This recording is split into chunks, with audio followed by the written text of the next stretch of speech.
Hello दोस्तों, आपका agriculture study Vicky में स्वागत है।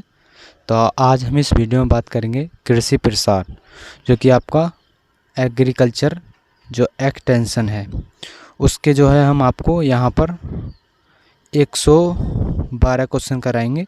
एक मतलब 51 क्वेश्चन से 112 क्वेश्चन तक हम यहाँ पर कराएंगे, करीबन 62 क्वेश्चन कराएंगे।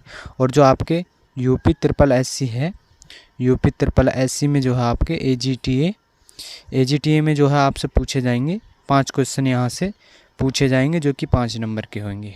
और हम आशा करते हैं कि आपको यहीं से ये क्वेश्चन देखने को मिल सकते हैं, क्योंकि बहुत इम्पोर्टेंट क्वेश्चन हो जाते हैं, ये सब एग्ज़ाम में आए हुए क्वेश्चन हैं।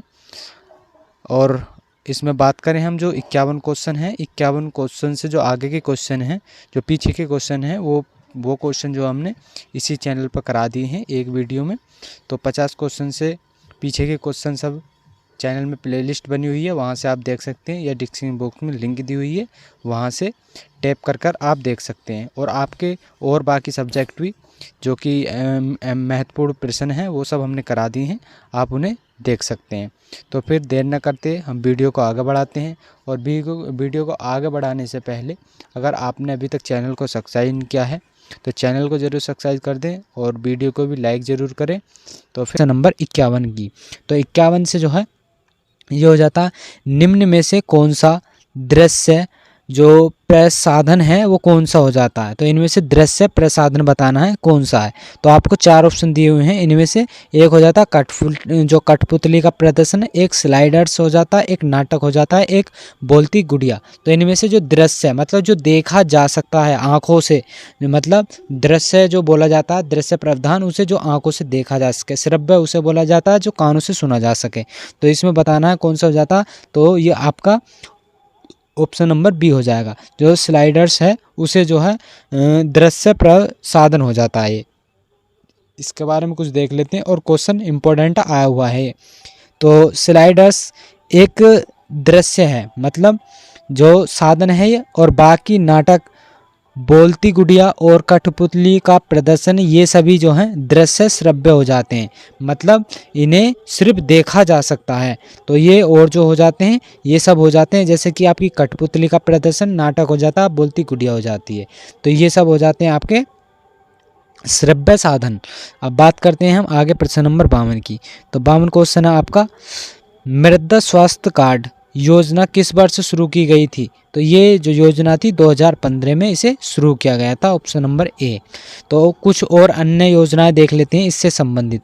आपका एग्जाम में योजनाओं से एक क्वेश्चन जरूर दिया जाएगा, आपका टॉपिक में सीधा सीधा योजनाएं दिया हुआ है, वहाँ से एक क्वेश्चन जरूर पूछा जाएगा।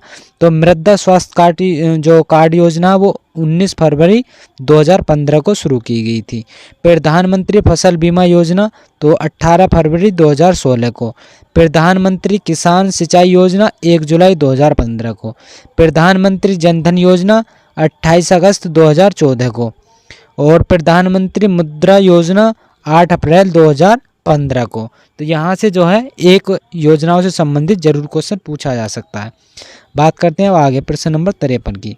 तो 53 है, एक मार्क चिन्ह अंकित होता है। तो जो एक मार्क चिन्ह है वो किस पर अंकित होता है। तो वो जो आपका होता है वो कृषि उत्पाद पर जो है एक मार्क मतलब मार्क लगा हुआ होता है। ऑप्शन नंबर इसका सी आंसर हो जाएगा। अब इसके बारे में कुछ देख लेते हैं कि एक मार्क होता क्या है।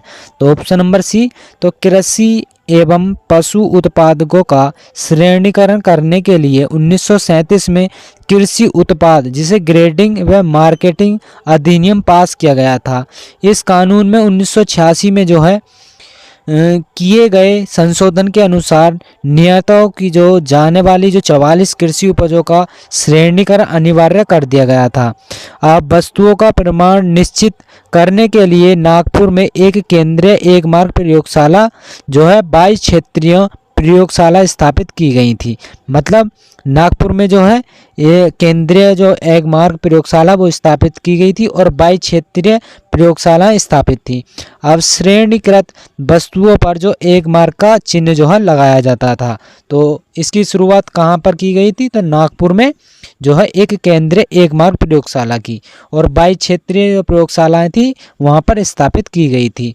अब जो वस्तुओं पर जो है 1 मार्क मतलब चिन्ह लगाया जाता था। तो 1 मार्क ये हो जाता है आपका। अब देखते हैं आगे प्रश्न नंबर 54 की। 54 की बात करें हम तो 54 में हो जाता है वह प्रशिक्षण विधि जो प्रशिक्षणार्थियों की प्रवृत्ति को परिवर्तन करने में प्रयुक्त की जा सकती है। तो वो कौन सी हो जाती है? तो अध्ययन यात्राएं जो हो जाती हैं ये हो जाती हैं आपकी प्रशिक्षण विधि। अब तो इसमें देख लेते हैं ऑप्शन बी सही है इसका। तो अध्ययन यात्रा एक अत्यंत प्रभावशाली शिक्षण विधि है। इस विधि में व्यक्ति या समूह संगठित किया जाता है और जिसका मुख्य उद्देश्य उन्नतशील क्रियाओं की महत्वताओं की वस्तु स्थिति में देखा होता है। और इस प्रशिक्षण विधि से जो है प्रशिक्षणों की जो प्रवृत्ति है उसको जो है परिवर्तित करने में प्रयुक्त की जा सकती है। मतलब जो उसका एटीट्यूड होता है तो उसे परिवर्तित किया जा सकता है किसके द्वारा? अध्ययन यात्राओं के। अब देख लेते हैं प्रश्न नंबर 50 की। तो 50 क्वेश्चन हो जाता है आपका भारतीय कृषि अनुसंधान परिषद का एक नवोन्मेषी जो कार्यक्रम है वो कृषि के ग्रामीण योजनाओं का बनाए रखने पर जो लक्षित है वो कौन सा हो जाता है? तो वो आपका आर्या हो जाता है। ऑप्शन नंबर डी सही है। तो जो आपका भारतीय कृषि अनुसंधान परिषद है उसमें नवोन्मेषी जो कार्यक्रम है वो कृषि में जो ग्रामीण युवाओं के लिए बनाए गए हैं। तो इसमें देख लेते हैं। तो इसमें दिया है तो ARYA इसकी जो योजना है ये तो आर्य योजना है। तो इस योजना की फुल फॉर्म क्या है पहले ये देख लेते हैं। तो इसकी जो फुल फॉर्म हो जाती है attractive and retaining youth in agriculture योजना ICR द्वारा चलाई गई थी, जिसके तहत युवाओं को कृषि में रुचि पैदा कर कृषियों की उन्नत कृषि में परिवर्तित किया गया। गांव के युवाओं को गांव में रोजगार दिलाना और जिससे ग्रामीण युवाओं को जो है गांव में बनाए रखा गया है। मतलब इसका जो उद्देश्य था कि जो गांव के युवा हैं उनके लिए रोजगार दिलाना। तो इस आर्य का जो है उद्देश्य था। तो इसका ऑप्शन डी हो जाएगा। अब देख लेते हैं आगे प्रश्न नंबर 56 की। तो 56 की बात करें हम तो 56 हो जाता है आपका निम्न में से कौन सी स्कीम ग्रामीण युवाओं की रोजगार कार्यक्रम का साधन था?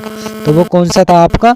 तो वो था जो कि NIEP और IRDP और DPAP। तो ये हो जाती है सारी जो है आपकी जो योजना है। मतलब इनकी जो दिए हुए ऑप्शन में तीनों ये हो जाते हैं कार्यक्रम का साधन। अब इनकी हम कुछ देख लेते हैं यहाँ पर फुल फॉर्म। तो यहाँ पर है NREP तो नेशनल रूरल एम्प्लॉयमेंट प्रोग्राम।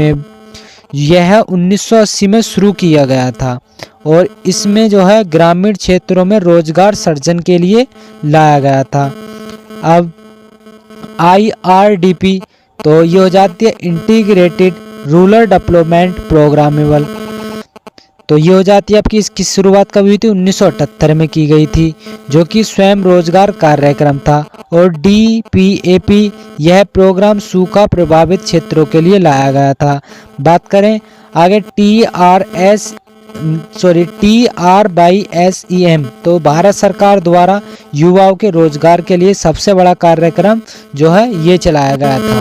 तो अब देख लेते हैं इसका ऑप्शन डी सही है। बात करते हैं आगे प्रश्न नंबर 57। तो 57 क्वेश्चन हो जाता है कि व्यवहार के नेतृत्व हैं, मतलब व्यवहार के जो तत्व हैं वो कौन से हो जाते हैं? तो वो आपके ज्ञान, अभिव्यक्ति एवं कार्यकुशलता जो है ये आपके व्यवहार के तत्व हो जाते हैं। तो ऑप्शन नंबर इसका डी हो जाता है। तो व्यवहार व्यक्ति के लिए एक महत्वपूर्ण घटक होते हैं। एक व्यक्ति के व्यवहार के अंतर्गत ज्ञान, अभिव्यक्ति एवं कार्यकुशलता को शामिल किया जाता है। तो इसमें किस किस के लिए? इसके अंतर्गत ज्ञान और अभिव्यक्ति एवं कार्यकुशलताओं को जो है शामिल किया जाता है। अब देख लेते हैं प्रश्न नंबर 58। तो 58 निम्न में से कौन सा संचार का साधन समुदाय के लिए प्रयोग नहीं किया जाता? तो इनमें से बताना जो ये संचार है उसमें से जो है समुदाय के लिए कौन सा प्रयोग नहीं किया जाता?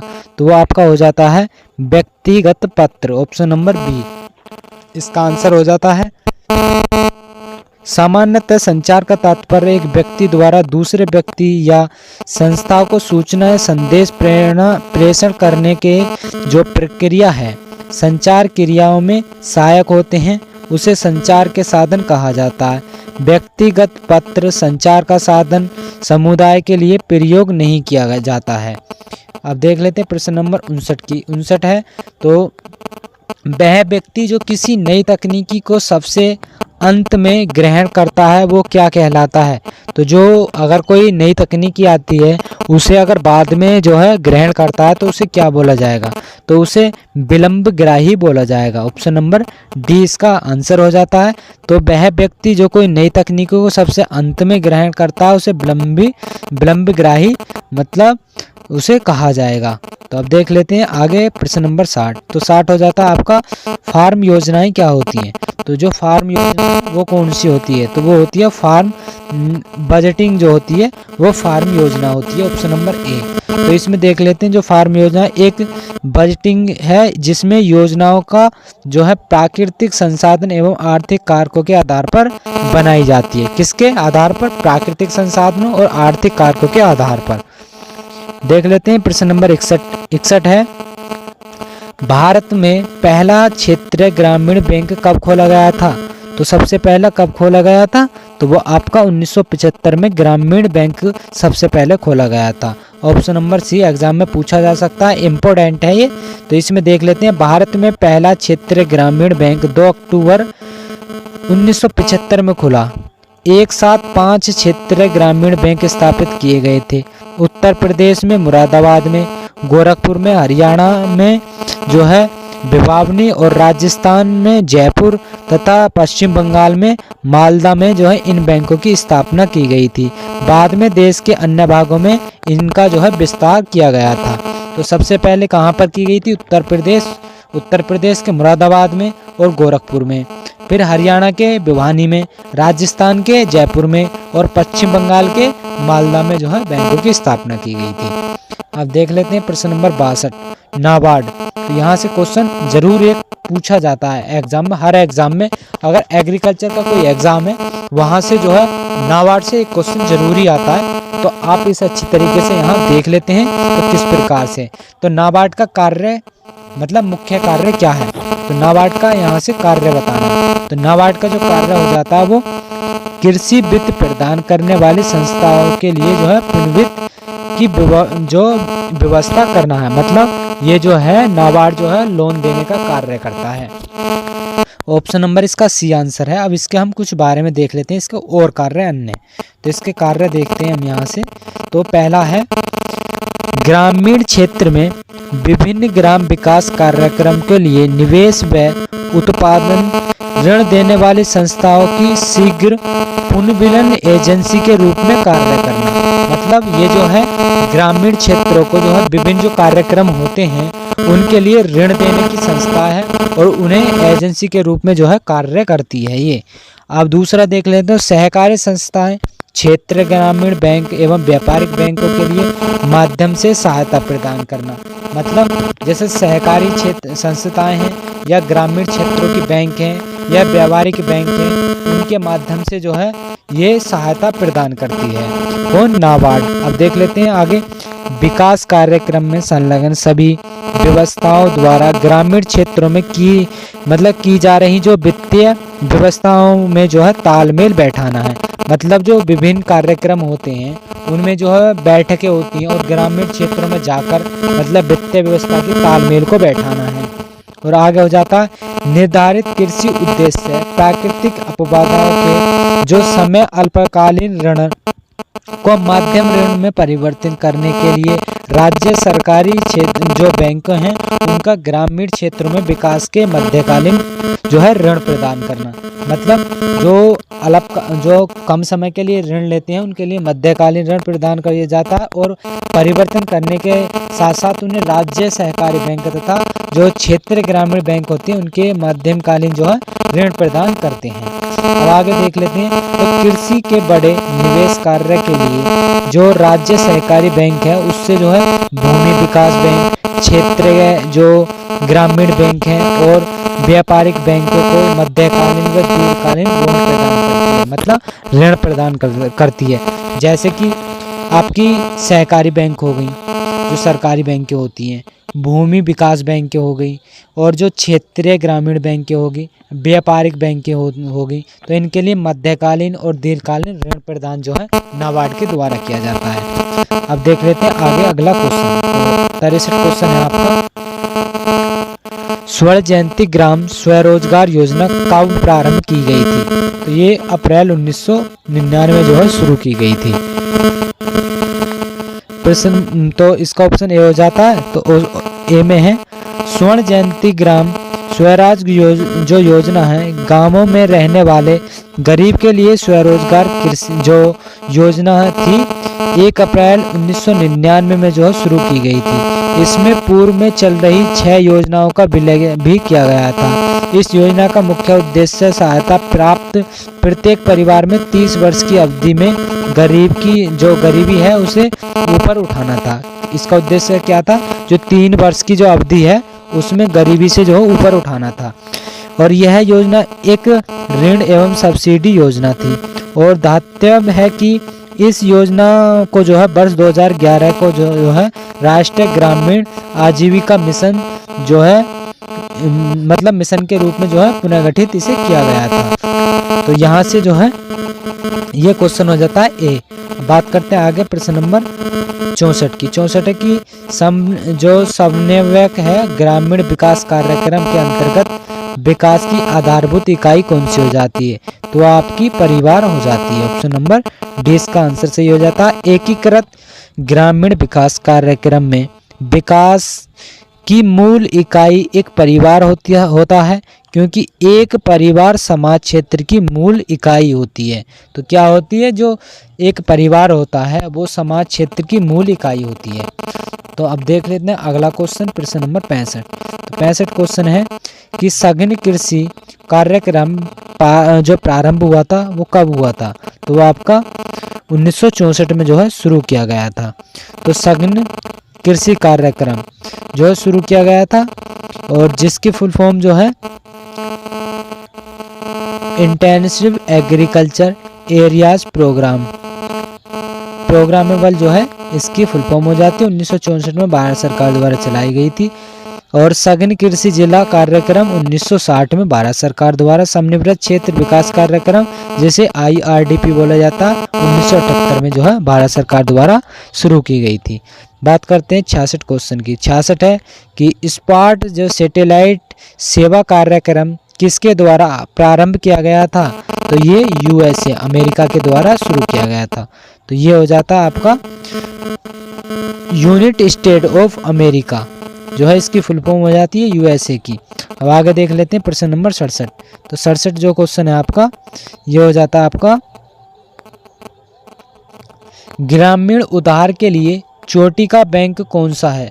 मतलब जो ग्रामीणों में जो है उधार मतलब ऋण देता है उसे चोटी का बैंक किसे कहा जाता है? तो वो आपका हो जाता है नाबार्ड। नाबार्ड को जो है क्या कहा जाता है? चोटी का बैंक कहा जाता है। तो इसे देख लेते हैं इसकी स्थापना कब हुई थी? तो 12 जुलाई 1982 को जो है नाबार्ड की स्थापना हुई थी। राष्ट्रीय कृषि एवं ग्रामीण विकास बैंक नाबार्ड की स्थापना की गई थी। यह देश की कृषि एवं ग्रामीण विकास हेतु वित्त उपलब्ध कराने वाली जो शीर्ष संस्था है। यह अनेक वित्तीय संस्थाएं जैसे राज्य भूमि विकास बैंक, राज्य सहकारी बैंक, अनुसूचित वाणिज्य बैंक, क्षेत्रीय ग्रामीण बैंक को पुनर्वित्त सुविधा प्रदान करता है, जो कि ग्रामीण क्षेत्र में उत्पादक गतिविधियों के लिए विस्तृत क्षेत्र को बढ़ावा देने के लिए जो है ऋण देता है। नाबार्ड अपनी ऋण संबंधित आवश्यकताओं की पूर्ति के लिए भारत सरकार, विश्व बैंक एवं अन्य एजेंसियों से जो है राशि प्राप्त करता है। तो भारत सरकार किससे करता है? विश्व बैंक व अन्य एजेंसियों से जो है राशि प्रदान करता है। बात करते हैं आगे प्रश्न नंबर 68 की। तो 68 है एक गोल मेज परिचर्चा को कहा जाता है। तो उसे क्या कहा जाएगा? अगर एक गोल मेज है अगर उस पर चर्चा की जाएगी तो उसे क्या बोला जाएगा? तो उसे कार्यशाला बोला जाएगा। ऑप्शन नंबर डी आंसर हो जाता है इसका। तो एक गोल मेज जो कि परिचर्चा को जो है कार्यशाला कहते हैं। अब इसमें जो है एक मेज के चारों तरफ सदस्य एवं अध्यक्ष बैठे रहते हैं। लोग एक दूसरे से बात जवाब और सवाल द्वारा करते हैं। इसमें एक अध्यक्ष होता है और यह अंतिम में जो है वह चर्चा का निर्णय लेता है। तो एक मेज होती है और मेज के चारों तरफ जो है कुछ सदस्य बैठ जाते हैं और कुछ उनका अध्यक्ष बैठ जाता है। फिर वो एक दूसरे से सवाल करते हैं और आंसर देते हैं। तो इसके लिए एक अध्यक्ष होता है, मतलब इनमें से एक अध्यक्ष होता है जो कि वह अंतिम चर्चा का निर्णय लेता है। तो इसे बोला जाता है पाठशाला, सॉरी कार्यशाला। अब देख लेते हैं आगे प्रश्न नंबर 69 क्वेश्चन की बात करें तो यह है कि हम अधिकतम सीखते हैं। तो हम अधिकतम क्या सीखते हैं? तो हम जो सीखते हैं वो अवलोकन द्वारा जो है हम सीखते हैं। तो ऑप्शन नंबर डी हो जाएगा। तो अनुसंधानों से यह साबित हो गया है कि सीखने के लिए अवलोकन सबसे अच्छा साधन है और अवलोकन के द्वारा किसी भी चर्चा को जो है आसानी से सीखा व समझा जा सकता है। तो अवलोकन द्वारा सीखा गया अधिक समय तक याद भी रहता है। अब देख लेते हैं प्रश्न नंबर 70 की। तो 70 है, भारत में कृषि विश्वविद्यालयों के मुख्य कार्य क्या हैं? जो भारत के कृषि विश्वविद्यालय हैं उनका मुख्य कार्य क्या है? तो उनके जो होता है तो वो हो जाता है शिक्षण, शोध तथा प्रसार जो है इनके मुख्य कार्य हो जाते हैं। Option number C. तो यहाँ पर आप इसके कार्य देख सकते हैं। बात करते हैं आगे प्रश्न नंबर 71 की। तो 71 है कि यूपी जो डास्प से तात्पर्य क्या है? तो वो हो जाता है आपका यूपी विद्युतीकरण कृषि सहायक परियोजना। ऑप्शन नंबर डी हो जाता है।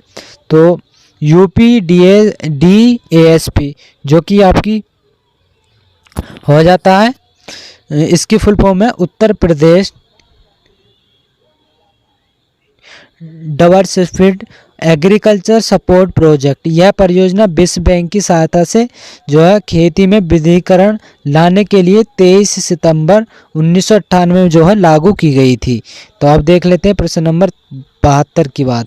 तो 72 है, महिला समृद्धि योजना कब प्रारंभ की गई थी? तो ये 2 अक्टूबर 1993 में जो है शुरू की गई थी। कौन सी? महिला समृद्धि योजना। अब इसके बारे में देख लेते हैं। जो महिला समृद्धि योजना का शुभारंभ 2 अक्टूबर 1993 में देश के लगभग 1.32 लाख ग्रामीण क्षेत्रों में स्थापित डाकघरों के माध्यम से चलाया जा रहा था। इस योजना के तहत ग्रामीण प्रौढ़ महिलाओं के आय की बचत के लिए प्रेरित किया गया था। तो इसमें जो राष्ट्रीय महिला कोष 20 मार्च 1993 में और इंदिरा महिला योजना 20 अगस्त 1995 में, कस्तूरबा गांधी शिक्षा योजना 15 अगस्त 1997 में जो है इसकी शुरुआत मतलब प्रारंभ किया गया था। तो आपसे यहाँ से एक क्वेश्चन जरूर पूछा जा सकता है।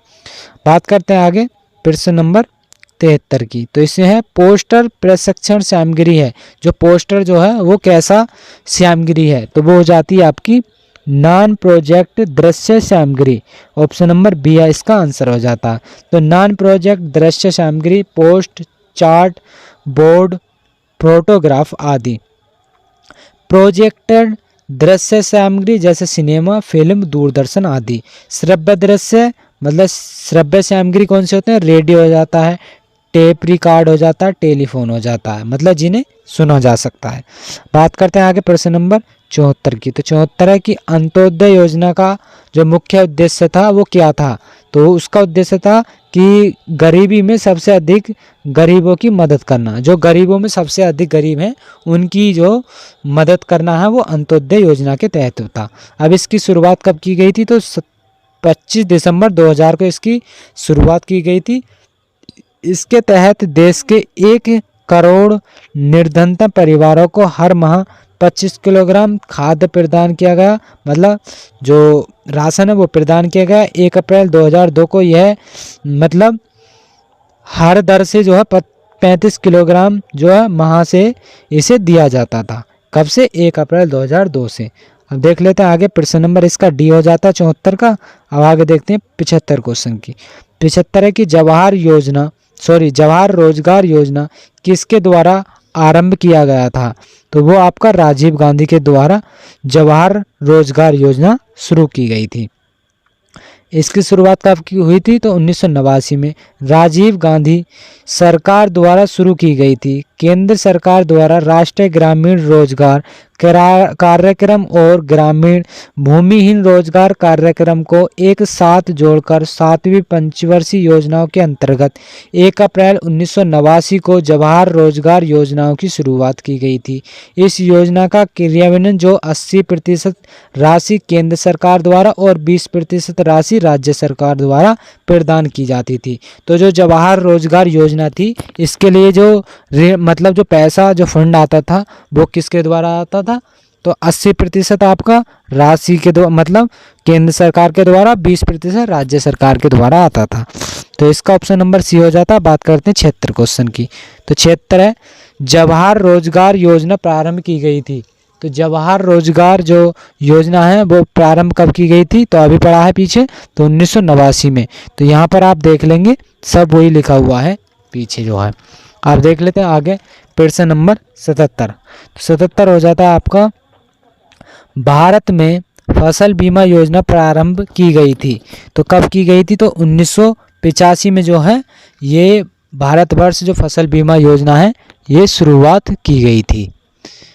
अब इसके कुछ इम्पोर्टेंट में देख लेते हैं। तो वर्ष 1985 में भारत सरकार ने पूरे देश के लिए व्यापक फसल बीमा योजना लागू की थी। आगे चलकर इसमें बदलाव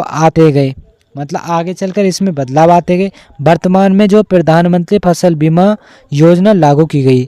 अब माननीय प्रधानमंत्री नरेंद्र मोदी ने 13 जनवरी 2016 को इस योजना का अनावरण किया। इसके तहत किसानों को जो है खरीफ फसल के लिए जो 2%, सभी रबी फसलों के लिए 1.5% एक समान प्रीमियम का भुगतान किया गया। बागवानी और वाणिज्यिक फसलों के लिए प्रीमियम 5% था। तो कितना था? खरीफ फसलों के लिए 2% था, रबी फसलों के लिए 1.5%, और जो वाणिज्य मतलब नकदी फसल है या बागवानी उनके लिए 5% जो है इनके लिए प्रीमियम शुरू किया गया था। अब देख लेते हैं प्रश्न नंबर 78 क्वेश्चन है कि कृषि ज्ञान केंद्र प्रतिभूति किया गया है। तो किसके लिए किया गया है? तो ये उत्तर प्रदेश कृषि अनुसंधान परिषद के द्वारा इसे किया गया है। तो कृषि ज्ञान केंद्र मतलब KGK उत्तर प्रदेश सरकार द्वारा प्रतिभूति किया गया है। इसका उद्देश्य जो है किसानों को वैज्ञानिक खेती हेतु प्रशिक्षण देना व युवा किसानों को जो है शिक्षा देना है। तो इसका उद्देश्य क्या हो जाता है? जो युवा किसान और शिक्षा देना हो जाता है इनका उद्देश्य। आप देखते हैं प्रश्न नंबर 79 क्वेश्चन की बात करते हैं। तो 79 क्वेश्चन हो जाता है आपका, ग्रामीण विकास परियोजनाओं की जो सफलता निर्भर नहीं करती है। तो जो ग्रामीण विकास परियोजना है उसकी सफलता निर्भर किस पे नहीं करती है? तो वो आपकी अनुदान की मात्रा पर निर्भर नहीं करती। ऑप्शन नंबर डी इसका आंसर हो जाता है। अब देख लेते हैं इसके ऑप्शन में।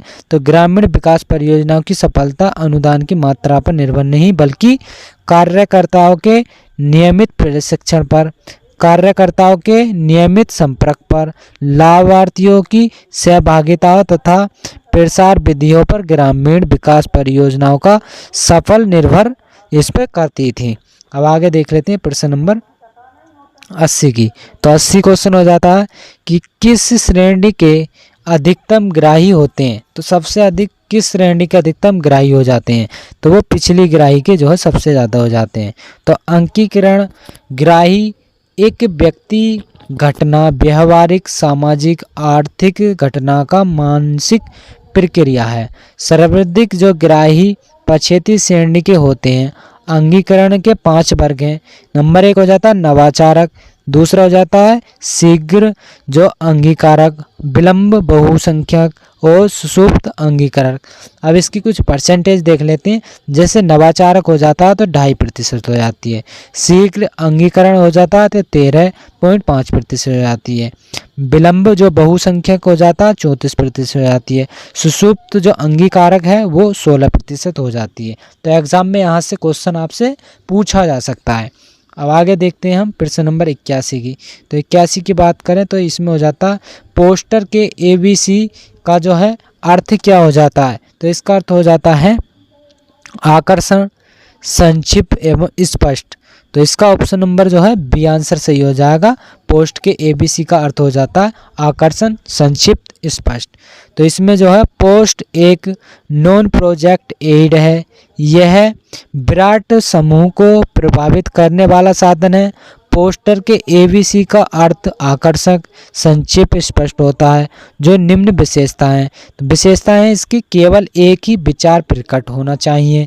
तो इसमें जो है इसकी विशेषता है कि केवल इसमें एक ही विचार जो है प्रकट होना चाहिए। दूसरा हो जाता है शब्द का आकार बड़ा व स्पष्ट होना चाहिए और आकर्षक रंगों का प्रयोग नहीं, मतलब प्रयोग होना चाहिए। तो ये हो जाता है आपका 81 का बी आंसर। बात करते हैं 82 क्वेश्चन की। तो जो प्रेडिक्स है प्रोजेक्टर जो अध्ययन विधि है वो कौन सी हो जाती है? नॉन प्रोजेक्टर अध्ययन विधि कौन सी होती है? वो कठपुतली हो जाती है, ऑप्शन नंबर सी। तो आप यहाँ से देख लेंगे कि जो प्रोजेक्ट एड हो जाता है फिल्म हो जाता है Doordarshan project. Non project aid जो फ्लैश कार्ड होते हैं जैसे ग्राफ चार्ट, कठपुतली, ब्लैक बोर्ड आदि हो जाते हैं। तो यहाँ से आप देख लेंगे। अब बात करते हैं आगे प्रश्न नंबर 83 की। 83 की IBLP कार्यक्रम प्रतिभूति है तो किसके द्वारा? तो भारतीय कृषि अनुसंधान परिषद के द्वारा है, ऑप्शन नंबर सी। तो IBLP ICR द्वारा 1995 में प्रतिभूत किया गया था। इस कार्यक्रम का मुख्य उद्देश्य वैज्ञानिक और किसानों के बीच जमीनी स्तर को संपर्क में स्थापित करना है। तो इसका उद्देश्य हो जाता है जो किसान और वैज्ञानिक हैं उनके बीच में जमीनी स्तर को जो है स्थापित करना। देख लेते हैं 84 क्वेश्चन। तो 84 क्वेश्चन है कि कौन सा संपर्क विधि नहीं है? इनमें से बताना है कि संपर्क विधि कौन सी नहीं है। तो वो फिल्म जो आपकी संपर्क विधि इनमें से नहीं हो जाती, क्योंकि प्रदर्शन भी, कार्यशाला भी और सिंपोजियम जो होती है ये समूह विधि हो जाती है इनकी संपर्क। तो इसमें देख लेते हैं हम, फिल्म एक सामुदायिक संपर्क विधि है, जबकि जो स्पोजियम्स, पैनल, कार्यशाला, प्रदर्शन, कठपुतली, सेमिनार, प्रशिक्षण, सिविल आदि समूह जो है 2 से 90 व्यक्ति जो हैं इस विधि में आते हैं। जैसे बुलेटिन, समाचार पत्र, पत्रिका, टेलीविज़न, रेडियो, पोस्टर, फिल्म, नाटक आदि सामुदायिक संपर्क में जो है 30 से ज़्यादा व्यक्ति जो है इस विधि में आ जाते हैं। तो अब देखते हैं आगे प्रश्न नंबर 85 की बात करें हम। तो 85 क्वेश्चन है कि गांव में स्वयं सहायता समूह बनाया जाता है। तो गांव में जो है स्वयं सहायता समूह बनाया जाता है तो वो किसके द्वारा? तो सदस्यों की स्वयं की सहायता से जो है उसे बनाया जाता है गांव में स्वयं सहायता समूह। अब इसके हम ऑप्शन में देख लेते हैं कुछ इसके इम्पोर्टेंस। तो बैंक सहयोग कार्यक्रम के माध्यम से छोटे उद्यमियों तक अपनी जो है पहुंच बनाते हुए जो इसी परिक्षेत्र में स्वयं सहायता समूह एक प्रायोगिक परियोजनाओं के रूप में 1992 में जो है शुरू किया गया था। SHG लोगों को जो है एक स्वैच्छिक संगठन जिसका उद्देश्य सदस्यों की स्वयं सहायता करना है। इस संगठन की जो है बैंकों द्वारा ऋण उपलब्ध नाबार्ड कराती है और इससे जो सदस्य व्यवसाय में जो है आत्मनिर्भरता हो जाते हैं। अब आगे देखते हैं प्रश्न नंबर 86 की बात करें। तो 86 है प्रशिक्षण कार्यक्रम होना चाहिए तो किसके लिए? तो वो आवश्यक, आधारित, जो सुनियोजित और संगठित व मूल्यांकन के लिए। तो उपरोक्त सभी हो जाता है। तो इसमें देख लेते हैं हम, जो प्रशिक्षण है वो कार्यक्रम आवश्यक, आधारित, सुनियोजित और संगठित, मूल्यांकित होना चाहिए। ज्ञान, कौशल, दृष्टिकोण प्रशिक्षण के अंग होते हैं। तो ये जो है ज्ञान, कौशल और दृष्टिकोण जो है ये प्रशिक्षण के अंग होते हैं। बात करते हैं 87 की। 87 है कौन सा प्रत्यक्ष समूह संपर्क विधि में नहीं आता है? तो वो आपका फिल्म जो है संपर्क विधि में नहीं आता है। तो ये हो जाते हैं फिल्म प्रत्यक्ष समूह संपर्क विधि नहीं है। तो फिल्म विराट समूह संपर्क विधि है। प्रदर्शन, सिंपोजियम, कार्यशाला, मीटिंग और व्याख्यान एवं दृश्य श्रव्य साधन समूह जो संपर्क विधि के अंदर आ जाते हैं ये। अब आगे देखते हैं प्रश्न नंबर 88। तो 88 है कि जो आपसे पूछा गया है संप्रेषण को प्रभावशीलता निर्भर करती है। तो किस पर निर्भरशीलता करती है? तो ये आपकी हो जाती है तो केवल विचारों की स्पष्टता एवं पारंपरिक मनोदशा के लिए, केवल पारंपरिक मनोदशा के लिए, तो उपरोक्त में से कोई नहीं, ऑप्शन डी हो जाता है। तो इसके बारे में कुछ हम यहाँ देख लेते हैं। तो हो जाता है, संचार एक ऐसी पद्धति है जिसमें दो या दो से अधिक व्यक्ति आपस में इस प्रकार विचार और तथ्यों का आदान प्रदान करते हैं, उनमें से प्रत्येक विषय के अर्थ तथा इसके प्रयोग से जो भली भांति समझा जाता है। किसने बोला था? ये जयपाल लिंगन ने जो है इसे बोला था। तो संचार संप्रेषण को प्रभावशीलता, विचार की स्पष्टता एवं पारंपरिक मनोदशा पर निर्भर करती है। ये बात करते हैं आगे प्रश्न नंबर 89। तो 89 क्वेश्चन हो जाता है कि निम्न में से संप्रेषण तत्व नहीं है, तो इनमें से बताना कौन सा जो है संप्रेषण तत्व नहीं होता है। तो वो आपका परामर्शदाता जो है ये नहीं होता। आपका एग्जाम में 3 बार क्वेश्चन पूछा गया है और ये एग्जाम में रिपीट हो सकता है। तो यहाँ से देख लेते हैं जो संप्रेषक के तत्व हैं वो कौन कौन से हो जाते हैं। एक प्रेशर हो जाता कम्युनिकेशन, दूसरा हो जाता संदेश मैसेज, तीसरा संचार हो जाता चैनल, संदेशग्राही मतलब संदेशग्राही हो जाता एक प्रतिपुष्टि जिसे फीडबैक हो जाता। प्रेषण, संदेश, संचार माध्यम, संदेशग्राही और प्रतिपुष्टि। यहाँ से एक क्वेश्चन जरूर आपका पूछा जाता है एग्जाम में और यहाँ से पूछने की भी संभावना अधिक है। बात करते हैं आगे प्रश्न नंबर 90 की। 90 हो जाता है गोल मेज चर्चा क्या कहलाती है? तो वो पैनल कहलाती है। ऑप्शन नंबर ए सी इसका आंसर है। तो गोलमेज चर्चा जो है पैनल कहलाती है। अब पैनल में जो है 4-6 सदस्य अर्धवृत्ताकार रूप में बैठकर किसी दिए गए विषय पर आपस में चर्चा करते हैं, जिसे पैनल सामूहिक वार्ता का प्रकार है। और सिंपोजियम एक संपर्क विधि है, इसमें भाषण एक ही विषय तक सीमित रहता है, मतलब इसमें जो भाषण है वो एक ही विधि तक संपर्क रहते हैं। बात करते हैं 91 क्वेश्चन की। तो इस स्थान में 91 गस्ती पत्र का उद्देश्य क्या है? तो गस्ती पत्र का उद्देश्य हो जाता है सामयिक सूचना भेजना। कौन सा? सामयिक जो सूचना है उन्हें भेजना, जो गस्ती पत्र का उद्देश्य हो जाता है। ऑप्शन नंबर इसका बी आंसर सही है। अब देख लेते हैं जब किसी पत्र के माध्यम से केवल एक सूचना अधिक से अधिक लोगों को भेजी जाती है तो इस पत्र पर हम परिचालित पत्र अथवा गस्ती पत्र कहते हैं। मतलब एक ही संदेश हमें अगर अन्य लोगों को, कई सारे लोगों को भेजना है तो उसे बोला जाता है गस्ती पत्र। तो इस पत्र द्वारा किसी समूह जो को सामयिक सूचना, विचार अथवा आदेश को संक्षेप में परिवर्तन कर ज़्यादा से ज़्यादा लोगों में फैलाना अथवा परिचालित किया जाता है। यह विधि सामुदायिक संपर्क के लिए अधिक उपयोगी होती है। तो ये विधि जो है उनके लिए, किन के लिए? सामुदायिक संपर्क के लिए उपयोगी होती है। बात करते हैं 92 क्वेश्चन की। तो 92 है आपका, तो ये हो जाता है आपका अप्रक्षेपित शिक्षण सामग्री है। तो अप्रक्षेपित जो शिक्षण है वो कौन सी हो जाती है? वो आपकी कठपुतली हो जाती है। ऑप्शन नंबर सी आंसर है। तो प्रोजेक्ट शिक्षण सामग्री कौन कौन सी है? जैसे स्लाइड हो जाती है, फिल्म स्ट्रिप्स हो जाती है, चलचित्र टेलीविज़न हो जाता है। नॉन प्रोजेक्ट कौन सी हो जाती है? ड्रामा हो जाता है, नाच और गाना हो जाता है, कठपुतली पोस्टर हो जाता है, चार्ट हो जाता है और फ्लैश कार्ड हो जाता है और फोटोग्राफ, ये जो हो जाते हैं नॉन प्रोजेक्टेड हो जाते हैं। बात करते हैं आगे प्रश्न नंबर 93 की। तो 93 की जन सहभागिता सहायता है। तो जन सहभागिता सहायता कौन सी हो जाती है? वो आपकी नेतृत्व विकास में, सतत प्रगति लाने में, समस्याओं को महसूस करने तथा उनका हल ढूंढने में। तो ऑप्शन नंबर इसका डी आंसर सही हो जाता है। यहाँ से आप देख लेंगे तो ये जो ऊपर है वही यहाँ पर दिया हुआ है। बात करते हैं 94 क्वेश्चन की। तो 94 क्वेश्चन हो जाता है कि NARP का उद्देश्य क्या था? जो NARP है इसका उद्देश्य क्या था? तो इसका उद्देश्य था कि सभी फसलों पर अनुसंधान करना, पशुपालन पर अनुसंधान करना, भूमि एवं जल संरक्षण तकनीकी पर अनुसंधान करना। ऑप्शन नंबर डी आंसर इसका हो जाता है।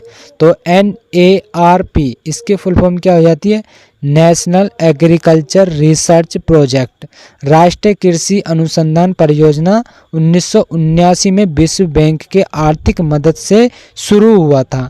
इस परियोजना का मुख्य लक्ष्य था कृषि से संबंधित सभी क्षेत्रों में जैसे फसलों, पशुपालन, भूमि व्यय, जल संरक्षण इत्यादि अनुसंधानों को बढ़ावा देना, नई तकनीक का विकास करना इसका उद्देश्य था। अब देख लेते हैं प्रश्न नंबर 95 क्वेश्चन। तो 95 क्वेश्चन है आपका, निर्णय लेने हेतु सर्वोत्तम ग्रामीण नेतृत्व, जो आपका नेतृत्व है वो गुण कौन सा हो जाता है? जो निर्णय लेने के लिए सर्वोत्तम ग्रामीण नेतृत्व गुण कौन सा होता है? तो इसमें जो हो जाता है प्रतिभागी जो है, इसमें ये गुण हो जाता है आपका ऑप्शन नंबर डी। तो निर्णय लेने के लिए गुण जो है ग्रामीण नेतृत्व जो हो जाता है वो सर्वोत्तम गुण हो जाता है। बात करते हैं 96 क्वेश्चन की। तो 96 है, 96 क्वेश्चन की बात करें तो 96 हम यहाँ पर पहले क्वेश्चन देख लेते हैं, उसके बाद इसमें कुछ इंपॉर्टेंट पॉइंट्स हैं उन्हें देखेंगे। कृषि प्रणाली के अध्ययन हेतु सर्वोत्तम प्रतिभागी ग्रामीण मूल्यांकन पद्धति है। तो ये पद्धति क्या है? तो ट्रांजेक्टर जो है, जो ये बाक है, ये पद्धति मूल्यांकन हो जाती है। Option number A. अब हम इसके कुछ पॉइंट हैं उन्हें हम यहाँ पर देख लेते हैं किस प्रकार से। ट्रांजेक्ट वर्क क्या होता है? तो PRA की इस विधि में गांव के जो चारों दिशाओं में, पूर्व पश्चिम और उत्तर दक्षिण दिशाओं में पैदल चलते गांव में जो मौजूद स्थिति की जो पूरी जानकारी लेते हुए चलते हैं। गांव में कौन सी सुविधा, फसल संसाधन और इनका अध्ययन किया जाता है, यह सबसे उत्तम होती है। मतलब जो PRA है इसका जो है, जो गांव के चारों ओर दिशाएं होती हैं, पूर्व पश्चिम उत्तर दक्षिण, तो इनके लिए जो अपने मतलब चलते गांव में मौजूद स्थिति की पूरी जानकारी लेते हुए, जैसे मतलब फसल संसाधन है तथा इनका अध्ययन करने के लिए सबसे उत्तम मानी जाती है। अब चपाती डायग्राम क्या होता है? इस विधि द्वारा गांव के केंद्र से गांव में उपस्थित सुविधाएं, संस्थाओं की दूरी मापते हैं, जिससे ब्लॉक की दूरी और अस्पताल और बाजार इत्यादि जो है चपाती डायग्राम के द्वारा इसे जो है इस विधि का प्रयोग किया जाता है। अब देख लेते हैं टाइमलाइन। तो टाइमलाइन क्या होता है? तो इस विधि में गांव के कृषि विकास या ग्रामीण विकास के संबंधित ऐतिहासिक पृष्ठभूमि का अध्ययन किया जाता है। तो टाइमलाइन के द्वारा किसका, जो ऐतिहासिक पृष्ठभूमि है उनका अध्ययन किया जाता है। और रिसोर्स मैपिंग क्या है? तो इस विधि में जो है गांव में उपस्थित संसाधनों का ब्यौरा एकत्रित किया जाता है, जैसे ट्यूबवेल, ट्रैक्टर और डेयरी आदि का जो है रिसोर्सिंग मैपिंग द्वारा इनका सबका जो है काउंटिंग की जाती है, एकत्रीकरण किया जाता है। बात करते हैं प्रश्न नंबर 27 की। तो 27 क्वेश्चन है आपका कि प्रक्षेत्र प्रबंधन का जो अंतः उद्देश्य है वो कौन सा हो जाता है?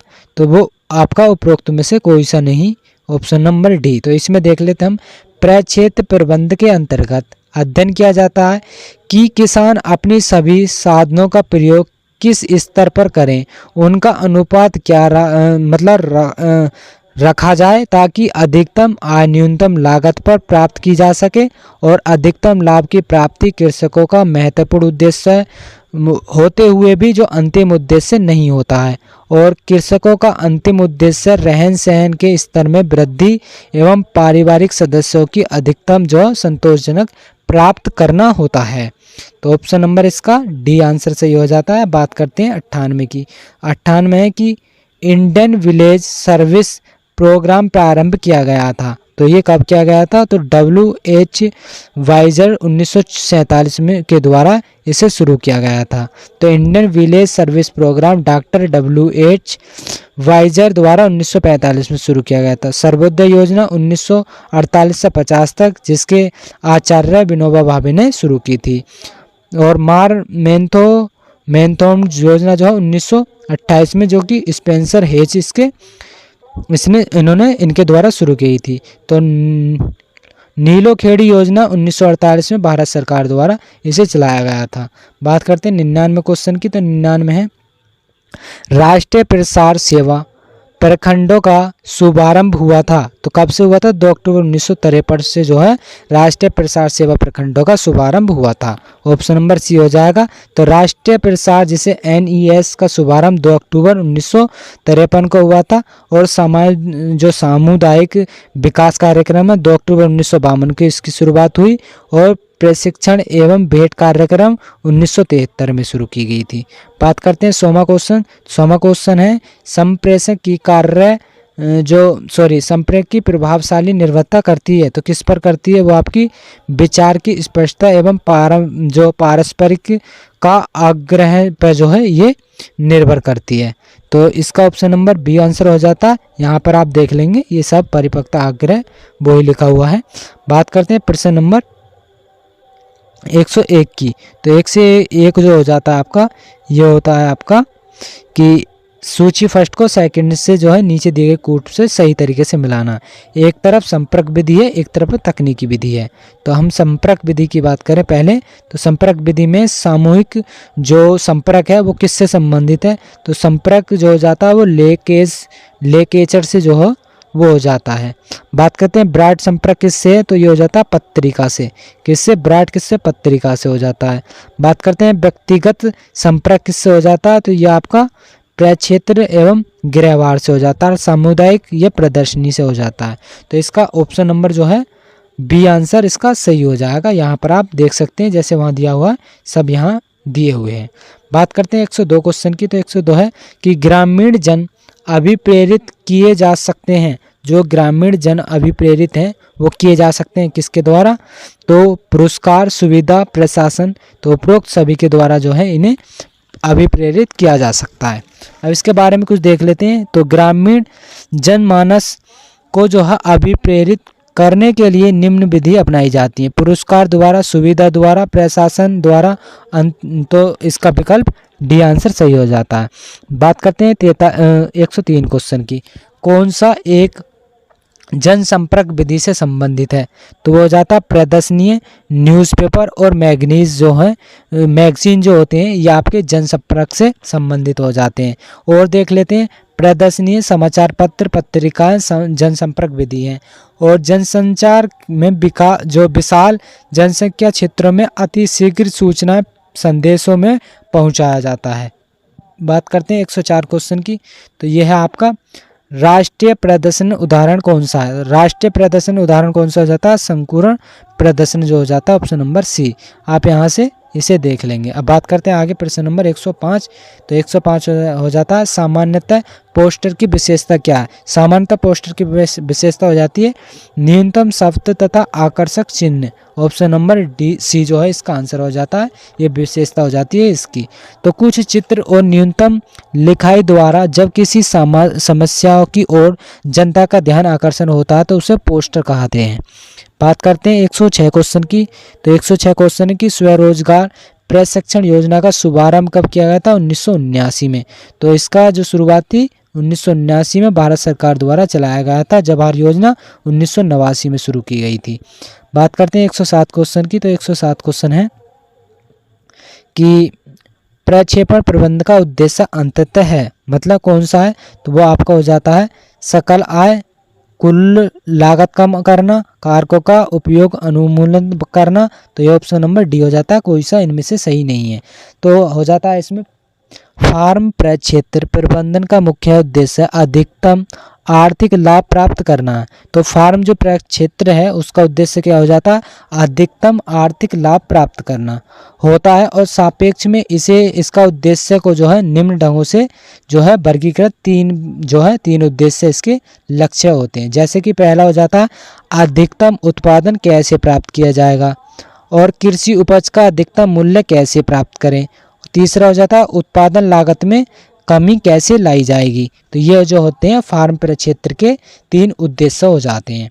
बात करते हैं आगे प्रश्न नंबर 108 की। तो 108 है प्रसार मूल्यांकन का उद्देश्य क्या है? तो इसका उद्देश्य हो जाता है उपरोक्त सभी की पहचान करना, जैसे दोषों का पहचान करना, गुणों की पहचान करना और दूरी तथा त्रुटियों की पहचान करना। ऑप्शन नंबर इसका डी आंसर सही हो जाएगा।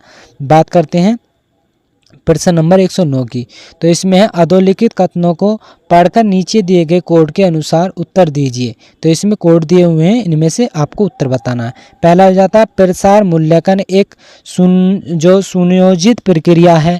दूसरा हो जाता है प्रसार मूल्यांकन मतलब यकायक प्रक्रिया है। तीसरा हो जाता है प्रसार मूल्यांकन शिक्षण का अविभाज्य अंग है। चौथा हो जाता है प्रसार मूल्यांकन आरंभ की प्रक्रिया है। तो ये आपका यहाँ पर ये 4 स्टेज दी हुई हैं, इनमें से बताना है 1 और 3 सही है, दूसरा और तीसरा सही है। तो इसमें जो हो जाता है आपका इनमें से पहला और जो चौथा है ये आपके सही हो जाते हैं। तो इनमें से ऑप्शन नंबर सी आंसर इसका हो जाएगा। बात करते हैं आगे प्रश्न नंबर सी तो हो जाता है इसका। बात करते हैं इसमें हम 110 क्वेश्चन की। तो 110 क्वेश्चन है, इसमें भी इसी तरह प्रकाश दिया हुआ है। तो समाचार पत्र ग्रामीण क्षेत्र में प्रसिद्ध संचार माध्यम है। दूसरा हो जाता है समाचार पत्र संचार का लिखित स्वरूप है। फिल्म प्रदर्शन संचार का श्रव्य दृश्य स्वरूप है। और चौथा हो जाता है फिल्म प्रदर्शन ग्रामीण क्षेत्र में प्रसिद्ध संचार माध्यम है। तो वो हो जाता है आपका देखो फिल्म प्रदर्शन संचार श्रव्य और दृश्य साधन है, क्योंकि इन्हें सुना भी जा सकता है, देखा भी जा सकता है। फिल्म प्रदर्शन ग्रामीण क्षेत्र के लिए प्रसिद्ध संचार माध्यम होता है। तो ऑप्शन नंबर इसका सी आंसर सही हो जाएगा। बात करें प्रश्न नंबर 111 की। 111 में भी इसी प्रकार से दिया हुआ है, तो इसे देख लेते हैं। तो ए और आर में दिया हुआ है, यहाँ से देखेंगे ब्लॉक मुख्यालय पर आयोजित प्रशिक्षण कार्यक्रम में जो किसानों की तीव्र रुचि रहती है वो किस पर तो रहती है। दूसरा हो जाता है प्रशिक्षण अवधि में किसानों को निःशुल्क भोजन मिलता है। तो इनमें से बताना उत्तर सी मतलब कौन सा सही है। तो इसमें सी ऑप्शन सही हो जाएगा। तो ए आर दोनों सही हैं और ए जो है ए का सही स्पष्टीकरण आर है, मतलब जो ए का है वो आर सही है। तो इसलिए ऑप्शन नंबर सी हो जाएगा। बात करते हैं आगे प्रश्न नंबर 12 की। 112 की। तो 112 जो है इस वीडियो का लास्ट क्वेश्चन है। तो ये हो जाता है प्रशिक्षण एवं संपर्क प्रसार प्रणाली उत्तर प्रदेश में किस वर्ष प्रारंभ की गई थी। जो प्रशिक्षण एवं संपर्क प्रसार प्रणाली है वो किस वर्ष शुरू की गई थी उत्तर प्रदेश में। तो 1985 में शुरू की गई थी। अब देख लेते हैं प्रशिक्षण एवं प्रसार प्रणाली की शुरुआत 1970 में विश्व बैंक द्वारा तुर्की में शुरू की गई थी, जिसके बाद 1974 में सर्वप्रथम भारत के राजस्थान और मध्य प्रदेश में शुरू किया गया था। 1984 तक अच्छे परिणाम आने के बाद 1985 में उत्तर प्रदेश के पूरे भारत में जो है लागू इसे किया गया था। तो यहाँ पर जो है आपके हो जाते हैं 112 क्वेश्चन। 112 जो आपके एग्रीकल्चर एक टेंशन से जो हैं आपके हो जाते हैं। और यहाँ से आपके 5 नंबर पूछे जाएंगे, मतलब 5 क्वेश्चन आपसे पूछे जाएंगे और वो 5 नंबर के होंगे। अगर आप अच्छी तरीके से आप 1-2 बार और वीडियो को देख लेंगे तो आपको इनमें से जो है जो भी डाउट होंगे वो क्लियर हो जाएंगे और आप अच्छी तरीके से जो है इन्हें तैयार कर लेंगे। अगर आपसे एग्ज़ाम में क्वेश्चन पूछा जाता है तो आप इन्हें आसानी से हल कर सकते हैं। तो अब आगे जो हम कराएंगे अगली नेक्स्ट वीडियो में वो हम आपको जो कराएंगे वो एग्रीकल्चर जो है इकोनॉमिक्स जो है हम आपको इकोनॉमिक्स जो है हम कराएंगे। और इकोनॉमिक्स के जो हम क्वेश्चन कराएंगे आपसे 171 के समथिंग जो है इकोनॉमिक्स के क्वेश्चन करा देंगे हम आपको। और वहाँ से भी आपके 5 क्वेश्चन पूछे जाएंगे 5 नंबर में। तो अगर ये वीडियो आपको पसंद आई हो तो इस वीडियो को लाइक ज़रूर कर दें। अगर आपने अभी तक चैनल को सब्सक्राइब नहीं किया है तो चैनल को भी ज़रूर सब्सक्राइब कर दें। फिर इसी तरह से मिलेंगे हम अपनी आने वाली नेक्स्ट वीडियो में।